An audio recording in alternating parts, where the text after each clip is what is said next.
Welcome back to Beat Digger Stadium in Brush. I'm John Beltran with Dave Uhrig. And Dave, not only is it the first of 3 consecutive home games, not only is it the regular season home opener, it's homecoming night. So support is not a problem tonight here in Brush. That's for sure. You know, the stands are packed. We stood up for the Star Spangled Banner. I'll tell you what, we're spoiled here in Brush with the field that Barry Quinlan puts together out here and the product that Coach Strides puts on the field.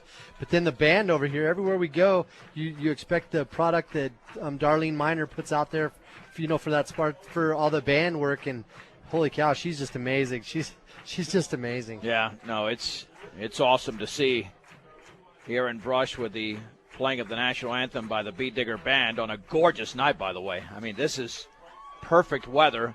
It would have been played yesterday, maybe not so, but tonight a different story altogether. All right, the Beat Diggers are coached by Randy Dreitz, the assistants Ron Albo, Lance Schwint, Dick Creighton, Matt Manier, Ken Garcia, and David Cummings. The Beat Diggers at 2-0. Ray sitting at 1-1 after losing to defending state champion Burlington last week. They're coached by Levi Kramer, the assistants Phil Kettleson, Terry J., Dave Henson, Brant Wade, and Tyler Lebsock. Opening kickoff brought to you by Ingmeyer Phillips Insurance, locally in Fort Morgan and Brush, offering home, health, auto, farm, business, and workers' compensation insurance. Ingmeyer Phillips Insurance. The Beat Diggers in their home maroons with the white numerals. Ray and their road whites with the navy blue numerals. And to kick it off will be Austin Brendan. 6 foot 270. That's big for a kicker. A high, short kick. It's going to be caught backpedaling at the 19-yard line, straight ahead across the 25 to around the 27. One of the up men caught that for Brush, and that was Jake Morrow. So that's where the Beat Diggers will start. Starting lineup is brought to you by T.O. Charlie's for a great used car truck. If you don't see what you want on the lot, they'll find it for you at T.O. Charlie's, 700 West Platte Avenue in Fort Morgan. The starting quarterback is Mitch Tormolen. And we'll see what they go with in the backfield. Tyler Carter, Chris Lee have been mainstays. On the offensive line, Damon Miller, Ethan Brose, Carlos Carrillo, Daniel Soto, and Maverick Seawald. Eric Garcia and Vince Albo, the receivers. And the tight end is Sean McConnell. 3 in the backfield from the 27 for the Beat Diggers. 1st and 10. Man in motion to the left is Chris Lee. There's the give right up the middle to Tyler Carter. And did he fumble the football? I think he did. And now it's loose at the 26-yard line. Did the Beat Diggers fall on it? And I think they did, but Carter was met big time.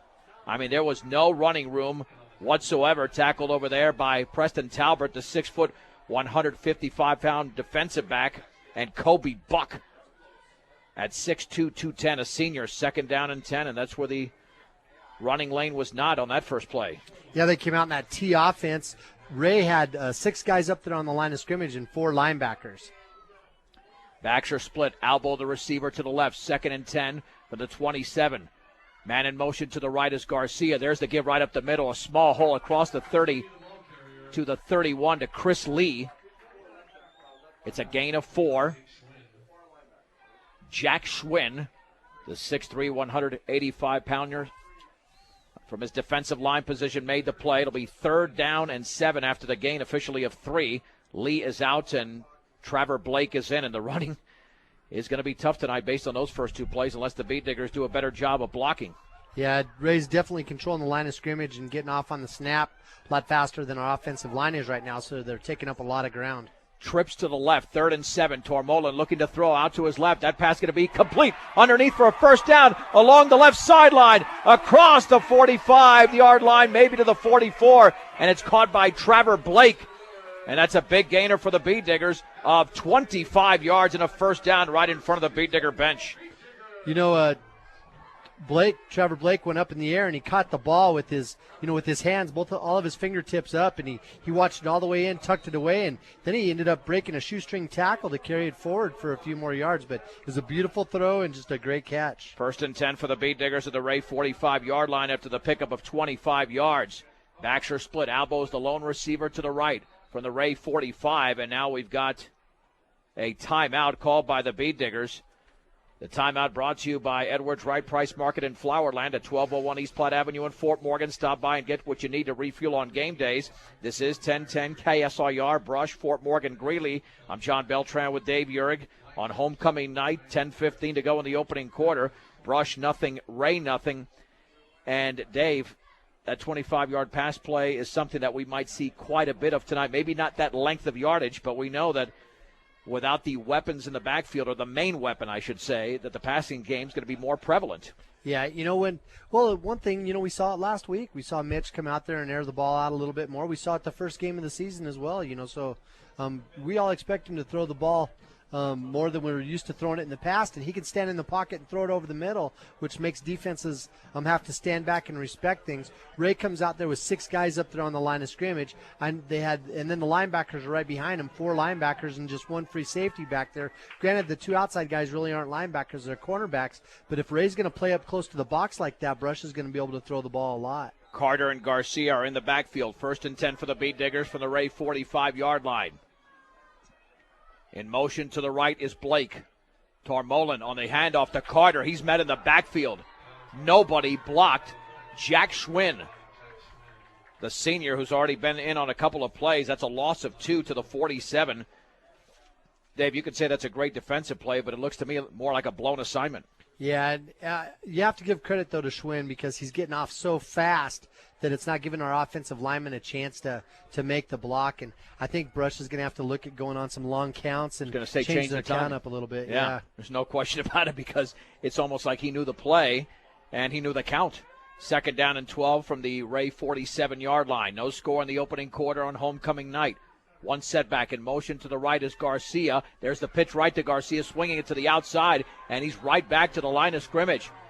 Penetration by Cade Reinick, the junior defensive back, and a lot of DBs are making plays. They actually throw him for a loss of 1, 3rd and 13, as the Beat Diggers are coming up on the 6th play of the drive and have been productive on only 1 play so far. Right. That time, like you said, it was the end around, and boy, that defense was shifting all the way over there. They were in a little bit different look. They were expecting a pass. They were in a 4-3 with 4 down linemen and 3 linebackers and a lot of defensive backs. So, those defensive backs on that side, once they saw that motion, they all rolled up in their coverage up to the line of scrimmage on that side and met him right there. 3rd and 13 for the Beat Digger 48, making the Wray 48. Trips to the left. Tormolen being pressured. He runs out of it to the 50, and then he's going to be taken down at the 48-yard line, right at the line of scrimmage. No sack, but immediate pressure coming from Jared Henson, the 5'8", 200-pound senior lineman. A gain of 1, 4th down and 12 of the Beat Diggers. I would think here going to punt the football away, and on the field is Tyler Stratman, the junior punter. I'll tell you what, that Wray Eagle defense is bringing it. They're getting off on the count quick, and they're in our backfield before anybody knows what happened. Jamolin would look like he was in a swarm of bees out there. It looks like Cade Reinick back for Wray. Perfect snap, and Stratman barely gets it off the right side of his foot, and it bounces at the 29-yard line of Wray, and it stays right there. And only an 18-yard punt. Let me tell you, another half a second, that would have been blocked as Wray will take over with 7:59 to go in the opening quarter. No score on homecoming night, the home opener for the Beat Diggers, who won their first 2 games on the road. Stratman, he was lucky to get that punt off. He's going to have to really play with a little bit more urgency back there after he gets that snap. He's going to have to take those 2 steps and get rid of it, as Ray's planning on blocking something. They had guys coming up the middle and also from around the outside. Well, we'll see what this Wray offense does. They are a young team, but they've got lots of experience. They lost Brett Vlasin to graduation. 1st and 10. I believe that's Reinick at the quarterback position, and it is. There's the handoff on the right side, back through the middle. There's a hole across the 30, and lunging to the 33 is Derek Schultz, the 6'3", 185-pound senior, tackled by Ethan Brost. And a gain of 3 to the 32. 2nd down and 7. Ray's going to fight for every yard. You bet. And they're running that power. It's funny, over all the years, Ray's run the same kind of offense we have. That time they came out in a T backfield just like Brush started off with, and here they are in double tight T again. Yeah, Austin Willard is the main man in that 3-man backfield. 2nd and 7 from the 32. And there's the quarterback keeper, and Reinick trying to break tackles, and he squeezes his way to the 36-yard line after he was met at the 34. He might have even gained another yard to the 37. That guy is strong out there. It took about 2 or 3 beat diggers to bring him down. It's a gain of 5 for Reineck. 3rd down and 2 to go. A long 2 for Wray. Well, it's not like he fooled anybody. Our defensive ends, everybody was, our tackles, our linebacker on that side, everybody was there. They picked him up after he made the run to the right and then took it back over to the left. The difference was he just wasn't going to go down. He was playing with a lot of heart. 2 receivers to the right, 3rd and 2. Shotgun formation for Reineck. He has the football, and he'll keep it himself, running left, swings it to the outside, and he's going to be tackled from behind, but right at the stick and very close to a 1st down. And he was tackled over there by Carlos Carrillo. Of course, the beat diggers with some excellent athletes on defense. Looks like he's short after the gain of close to 2 by inches. Daniel Soto on that defensive line along with Maverick Seawald, Carlos Carrillo. The beat diggers have a lot of two-way players. Trevor Blake, Eric Garcia in that secondary. And, of course, Brett Bostrom as well. 4th down and half a yard to go. If even that, just shy of the 39. Quarterback sneak, and that's going to be a 1st down for Reineck. He's thrown back, but he got it. He got to the 40-yard line. It's a gain of 1. He was driven back, but the initial drive extends the drive for Wray with 5:56 to go in the opening quarter. No score from Beat Digger Stadium. For all of your title needs, visit Tim Weimer at Northern Colorado Title, 205 West Kiowa in Fort Morgan. Vince Albo, of course, on that defense as well for the Beat Diggers, and they'll be rotating some players in there without Connor Weiser. Randy Baker is going to be called upon to do a big job tonight from that linebacker position. 1st and 10 from the 40. The Wray on their own side of the field. There's the counter, running left side, still at the 40-yard line and being met at the 41. And the ball carrier was Brett Bostrom, actually tackled Jack Schwinn running left, a gain of 1. Bostrom came up beautifully from his defensive back position. 2nd down and 9. Bostrom's just so quick and he's so smart. Again, Wray, the ball's over on that left hash mark. They're heading south, and they're really loving showing that misdirection and running back to their own sideline and keeping the visibility away from the Brush coaches. The lone setback is Schwinn. Shotgun formation for Wray. 2nd down and 9. Reineck awaiting the snap. Has the football. Runs to his right. There's plenty of penetration, and he's going to be thrown for a loss. Wow, tremendous penetration by the Beat Diggers, and Bryant Woodward finally brought him to the ground, and it's a loss of close to 3 yards back to the 38. 3rd and 12 for Wray. Brush had a little blitz going on that play out of that 5-2 defense they like to run. Our left linebacker was stepping up in there, and they did it just right as Wray tried to run right on that play, and I don't know if they were going to go for a pass or it was going to be a waggle pass or if he was just going to keep it, but they just ran right into our blitz. 2 receivers out to the right, and we've got a timeout. That's an official's timeout on the 3rd and 12 for the 38-yard line. Of course, Felix Calderon, another beat digger I've got to mention there for the nose guard position. Woodward is out. Checking in is Victor Lopez, the junior. 3rd and 12 for Wray at their own 38-yard line. 2 receivers each side. Reineck in a shotgun formation for the Eagles. Awaiting the snap. Has the football. 2-step drop. Still looking. Pressure coming. Rolls to his right. Seawald trying to chase him down. Seawald still chasing. Throwing the run. Is going to be caught. Holy Mahungas, a 1st down to the Beat Digger 47-yard line. A gain of 15 on a diving reception by Jack Schwinn along the sideline. It was the play took so long to develop. All the receivers for Wray, they had a guy shallow. They had a guy in that mid zone, and then they had a guy deep. As the quarterback rolled to the right, all those guys were clear over here on the sideline. It took a long time for the play to develop, and the kid just Schwinn was able to come open. 1st and 10 from the Beat Digger 47. The lone setback is Austin Willard. Reineck under center is going to hand it off to Willard. Breaks a tackle at the 45-yard line, and he drives his way to the 36 as he's met by several Beat Diggers. But that's a gain of 10 and a 1st down for the Eagles. Yeah, he just ran. Holy cow, he ran tough, Willard. He was running low when he finally made contact with one of the Digger defensive backs, and he kind of laid the wood to him as he put his shoulder pad right in his chest. 3 first downs on this drive so far for Wray. I'm John Beltran with Dave Urich from Beat Digger Stadium in Brush on homecoming night. No score. The Beet Diggers had 1 first down on their initial drive. We have 3:39 to go in the opening quarter, a very fast-moving first quarter, and we know we'll have a little bit of an extended halftime with the homecoming king and queen to be announced. 2 receivers split each side. Again, under center is Reineck. Reineck this time will keep the football, looking to run left. He's got no room. He's going to be thrown for a loss of 1. The Beet Diggers had the penetration. Randy Baker from his linebacker position disrupted that entire play, and that allowed the other Beet Diggers and Daniel Soto and Ethan Brose to bring him down. It'll be 2nd down, and we'll call it about 11. Our defensive line did a good job of holding their ground that time and actually taking up a little bit more of that line of scrimmage, which forced Reineck to have to try to high step over the top of somebody as he tried to run it over to the left. 10th play of the drive coming up, 2nd down and 11 for Wray from the Beet Digger 38-yard line. 2 receivers out to the left. In a shotgun formation is Reineck, awaiting the snap. On a longer count, has the football and will hand it off, but nothing over there. Right up the gut for Derek Schultz, and he still was able to break a tackle and get back to the original line of scrimmage.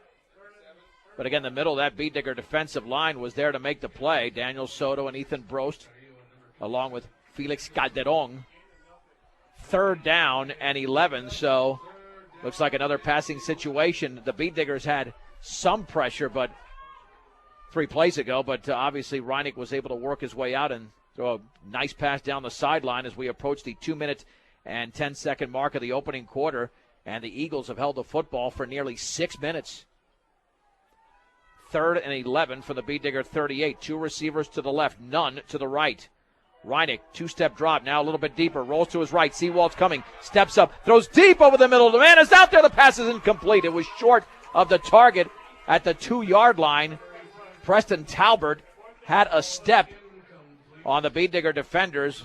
Vince Albo was out there along with Brett Bostrom, but it's 4th down and 11, a little bit deeper, and they might have had 6, Dave.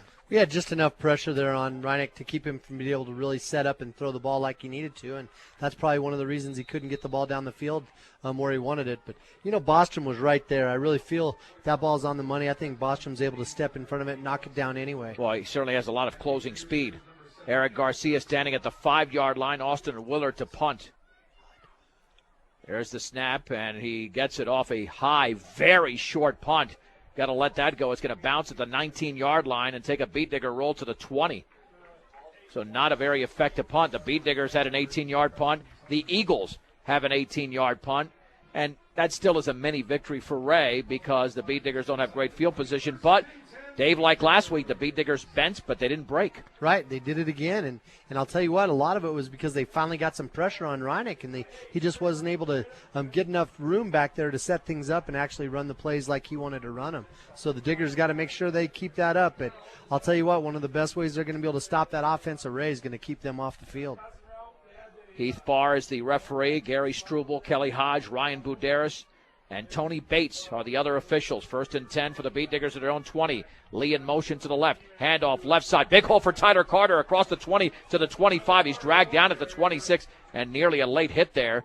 But it's a nice game for Tyler Carter. The Beet Diggers needed something positive on offense as the tackle was made by Jaden Valco, the 6', 150-pound junior defensive back. 2nd down and 4. And hopefully, Dave, that's a sign of good things to come with 1:20 to go in the opening quarter. That's for sure. They ran the ball right up the middle. It was a trap play, and he kind of got caught from behind.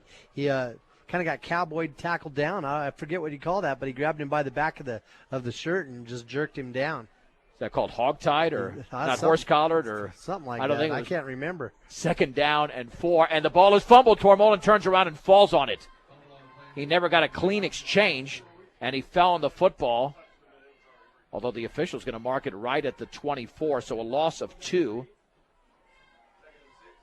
3rd down and 6 to go with 43 seconds to go in the first quarter. The Beet Diggers and Eagles have had 1 full possession each.